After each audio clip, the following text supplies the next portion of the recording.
श्रीमान् वेंकटनाथार्यः कवितार्किककेसरी वेदान्ताचार्यवर्यो मे सन्निधत्तां सदा कृती। ஸ்ரீ கமலாலயோபல கருட சதகம் என்கின்ற ஸ்ரீ க்ஷேமகாரி சதகம். அத சதுர்த்தஸ் சமத்கார விஹாரக. கவிதாஜித கல்லோலி கன்யகாகாந்த வக்ஷசே கருணாதிகுணாட்யாய கமலாநிதயே நமஹ. சதுர்த்த விகாரமாகிய சமத்கார விகாரத்தில் தொடர்ந்து ஸ்லோகங்களை அனுபவிப்போம். ஸ்ரீ க்ஷேமகாரி சதகம். ஸ்லோகம் 66. ரக்ஷாம் பக்ஷிபதே கஜஸ்ய கலயன் அம்சே த்வதீயே ஸ்திதக தேனே கர்ஷனம் அத்ர தத்ர பவத கேதாய கிம் ந பவத் மோதாயைவ யதார்த்த ரக்ஷண கிருதே வேகோஸ்ய மான்யோ குணக தேனைவாஸ்ய பதாம்புஜேஸ்மி நிதராம் தாஸ்யம் கதோ நிர்வృతக. ரக்ஷாம் பக்ஷிபதே கஜஸ்ய கலயன் அம்சே த்வதீயே ஸ்திதக தேனே கர்ஷனம் அத்ர தத்ர பவத கேதாய கிம் ந பவத் மோதாயைவ யதார்த்த ரக்ஷண கிருதே வேகோஸ்ய மான்யோ குணக தேனைவாஸ்ய பதாம்புஜேஸ்மி நிதராம் தாஸ்யம் கதோ நிர்வృతக. இந்த ஸ்லோகம் ஒரு கேள்வி பதில் பாணியில் அமைந்துள்ளது. சுவாமி கருடன் பகவானை வினவுவதும் அதற்கு கருடன் பதிலளிப்பதும் போல இந்த கேள்வி பதில் ஸ்லோகமானது அமைந்திருக்கின்றது. ஹே பக்ஷிராஜா, ஆதி மூலமே என்று கஜேந்திரன் அழைத்தவுடன் உன் தோள்களில் ஏறி அமர்ந்த எம்பெருமான் உடனடியாக யானையை காக்க வேண்டும் என்ற பதற்றத்தில் உன்னை மிகவும் வேகமாக செல்லும்படி பணித்தானே, அதனால் உமக்கு அயர்வு ஏற்படவில்லையா? அதற்கு கருடன், அடியார்களின் துயரை விரைந்து நீக்கும் பொருட்டு அவன் கொள்ளும் வேகம் போற்றுதற்குரியது. அது எனக்கு ஆனந்தமே தருகின்றது. அயர்வின்றி அடியார்களை ரட்சிக்கும் எம்பெருமானின் திருவடிகளை தஞ்சமென பற்றி தொண்டு செய்து நான் மனத்துயர் அற்றவனாக விளங்குகின்றேன் என்று பதிலளிக்கின்றார். ரக்ஷாம் பக்ஷிபதே கஜஸ்ய கலயன் அம்சே த்வதீயே ஸ்திதக தேனே கர்ஷனம் அத்ர தத்ர பவத கேதாய கிம் ந பவத் மோதாயைவ யதார்த்த ரக்ஷண கிருதே வேகோஸ்ய மான்யோ குணக தேனைவாஸ்ய பதாம்புஜேஸ்மி நிதராம் தாஸ்யம் கதோ நிர்வృతக. ஸ்லோகம் 67.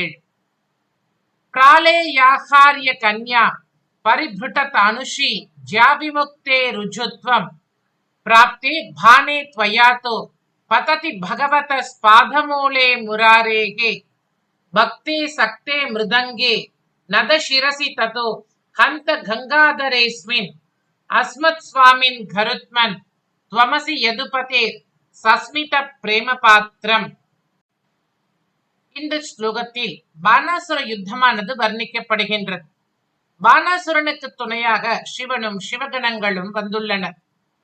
கருட பகவான் மீது ஆரோகணித்து எம்பெருமானாகிய யதுநாதனாகிய கண்ணன் போருக்கு செல்கின்றார். அந்த நிகழ்ச்சியை சுவாமி இந்த ஸ்லோகத்தில் வர்ணிக்கின்றார். நங்கள் தலைவனே கருடனே, யதுநாதனாக அவதரித்திருந்த பெருமான் தங்கள் மீது ஏறிச் சென்று பானாசுரனுடன் போர் புரிகின்றார். யுத்தத்தில் சிவபெருமானின் வில்லுக்கு நானாக வந்த வாசுகி என்னும் பாம்பு கருடனாகிய தங்களை கண்டவுடன் அஞ்சி ஓடிவிட்டது. எனவே அந்த வில்லானது நானற்றதாக வளைவற்றதாக மாறிவிட்டது. அதனால் சிவபெருமான் தொடுத்திருந்த பானமானது பகவானின் திருவரி தாமரைகளில் போய் சரணடைவது போல் விழுந்தது. பானாசுரனும் பகவானின் திருவடி தாமரைகளில் போய் சரணடைவது போல் விழுந்தான். இங்குள்ள பானன் என்ற சொல்லுக்கு அம்பு, பானாசுரன் என்ற இரு பொருள்களும் வரும். அப்பொழுது தனது நடனங்களில் மிருதங்கம் வாசிக்கும் பணியில் ஈடுபடுபவனான தனது பக்தனாகிய பானாசுரன் தலை குனிந்து நிற்பது கண்டு கங்காதரனாகிய சிவபெருமானும் தலை குனிந்து நின்றான். அந்நிலையில் யதுபதியான கண்ணனுடைய அன்புக்கு இலக்காக நீரல்லவோ திகழ்ந்தீர் என்று கருடனின் பெருமையை கொண்டாடுகின்றார். பிராளேயாஹார்ய கன்யா பரிபృట தனுஷி ஜ்யாவிமுக்தே ருஜுத்வம் प्राप्ते भाने त्वया तो पतति भगवतः पादमूले मुरारेः भक्ते सक्ते मृदङ्गे नदशिरसि ततो हन्त गङ्गाधरेऽस्मिन् अस्मत् स्वामिन् गरुत्मन् त्वमसि यदुपधीर् सस्मित प्रेम पात्रम्. श्लोकम् 68. श्रीमान् वञ्जुल वल्लिका परिभृट सौगन्धिकाद्रे पदिः तिष्ठन् श्रीमणि मौक्तिका परिसरे रम्ये विचित्रेऽत्र वै पश्यं स्वाम् चतुराननेन चतुरो वेदान् मुदाधीतिना धातुं किं युवयोरुदीत हृदयो बाहुद्वयं तत्तधौ. ஹே கருட பகவானே, இங்கே விசித்திரமான நாச்சியார் கோவிலில் சௌகந்திகா என்னும் சுகந்த மலையில் மணிமுக்தா நதி என்கின்ற புஷ்கரணியின் கரையில் பகவான் வஞ்சுலவள்ளியின் மணாளனாக சேவை சாதிக்கின்றார். ஆனால் மூலவரான வாசுதேவர் உம்மையே பார்த்து கொண்டு இத்திருத்தலத்தில் இரு திருக்கரங்களை கொண்ட அர்ச்சா விக்கிரகத்தில் பக்தர்களை அருள் பாலித்து வருகின்றார். அவருடைய மீது இரண்டு கரங்கள் எங்கே? இரு கரங்களுடன் திகழும் தங்களுக்கோ அல்லது வஞ்சுலவள்ளிக்கோ 4 வேதங்களையும் ஆனந்தத்துடன் பயின்று வருவதால் தன் அருள் பெற்ற அதன் மூலம் படைக்கும் ஆற்றல் பெற்ற பிரம்மனானவன் தனக்கு தந்தருள வேண்டும் என்ற நினைப்பினால் 2 கரங்களை மட்டும் வைத்துக் கொண்டிருக்கின்றானோ என்று தோன்றுகின்றது.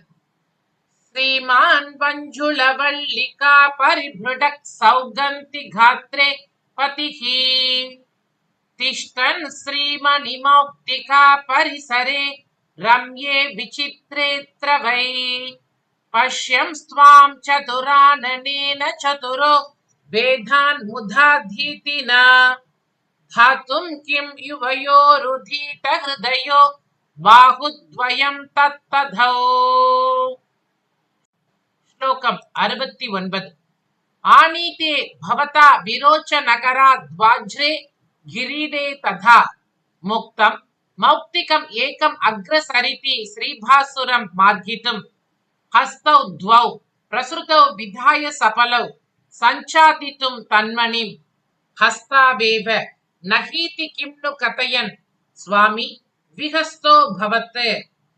आनीते भवता विरोच नगराद् वाज्रे गिरीडे तथा मुक्तं मौक्तिकम् एकम् अग्रसरिति श्रीभासुरं मार्गितुं हस्तौ द्वौ प्रसृतौ विधाय सफलौ सञ्चादितुं तन्मणिं हस्तावेव नहीति किं नु कथयन् स्वामी विहस्तो भवत्. இந்த திவ்ய தேசத்தில் எம்பெருமான் ஏன் 4 கைகளுடன் இல்லாமல் 2 கைகளுடன் எழுந்தருளி இருக்கின்றார் என்பதற்கான சுவாரஸ்யமான புராண பின்னணியை இந்த ஸ்லோகம் விளக்குகின்றது. விரோச்சனிடமிருந்து மீட்டு வரப்பட்ட வைர கிரீடத்திலிருந்து ஒரு பிரகாசமான முத்து நதியில் விழுந்து விடுகிறது. அதை தேடுவதற்கு 2 கைகளையும் தேடிக் கண்டுபிடித்த பின் அந்த விலை மதிப்பற்ற முத்தை எவருக்கும் தெரியாமல் மூடி பாதுகாப்பதற்கு மற்ற 2 கைகளையும் பகவான் பயன்படுத்தினார் போலும். இப்படி கைகளை ஒன்றன் மேல் ஒன்றாக வைத்து மூடும் பொழுது நம் பார்வைக்கு 2 கைகள் மட்டுமே தெரிகின்றன. பார், எனக்கு 2 கைகள் தான் இருக்கின்றன என்று லீலையாக காட்டும் வகையில் இந்த திருத்தலத்தில் பகவான் 2 கரங்களுடன் பிரகாசமாக எழுந்தருளியிருக்கின்றார். आनीते भवता विरोचनकराद् वाज्रे किरीटे तथा मुक्तं मौक्तिकम् एकम् अग्रसरिति श्रीभासुरं मार्गितुं हस्तौ द्वौ प्रसृतौ विधाय सफलौ सञ्चादितुं तन्मणिं हस्तावेव नहीति किं नु कथयन् स्वामी द्विहस्तो भवत्. श्लोकम् 70. उपलाकृतिम् उत्पलेन तुल्यं रजदाच्छत भूषितांग जातं नभसा सिदमेक जालभाजा समतामितम् आश्रयेन्द जातम्. उपलाकृतिम् उत्पलेन तुल्यं रजदाच्छत भूषितांग जातं नभसा सिदमेक जालभाजा समतामिदम् आश्रयेन्द जातम्. கருடன் இங்கு ஷிலா திருமேனியாக இருப்பதால் கருணைதல் பூவினை போன்று காட்சியளிக்கின்றார். அவர் வெள்ளியிலான கவசத்தை சார்த்தி கொண்டிருக்கின்றார். அது வெளுத்த மேகங்களோடு கூடிய நீல ஆகாயம் போல் தோன்றுகின்றது. இந்த ஆகாயம் பூமியில் அல்ல, அண்டத்தில் தோன்றுவது. கருடனும் அண்டத்தில், அதாவது முட்டையில் தோன்றியவர். அவரை சரண்டைகின்றேன் என்று இந்த ஸ்லோகத்தில் கருடனை கொண்டாடுகின்றார். உபலாக்ருதிம் உத்பலேன துல்யம், உபலாக்ருதிம் உத்பலேன துல்யம், ரஜதாச்சதபூஷிதாங்கஜாதம், ரஜதாச்சதபூஷிதாங்கஜாதம், நபசாசிதமேகஜாலபாஜா, நபசாசிதமேகஜாலபாஜா, समतामिदम् आश्रयेन्दजातम्, समतामिदम् आश्रयेन्दजातम्, उपलाकृति उत्पलेन तुल्यम्, रजदाच्छदभूषिताङ्गजातम्, नभसासिदमेघजालभाजा, समतामिदम् आश्रयेन्दजातम्. कवितार्किक सिंहाय कल्याण गुणशालिने श्रीमते वेंकटेशाय वेदांत गुरवे नमः. श्रीमते निगमांत महादेशिकाय नमः.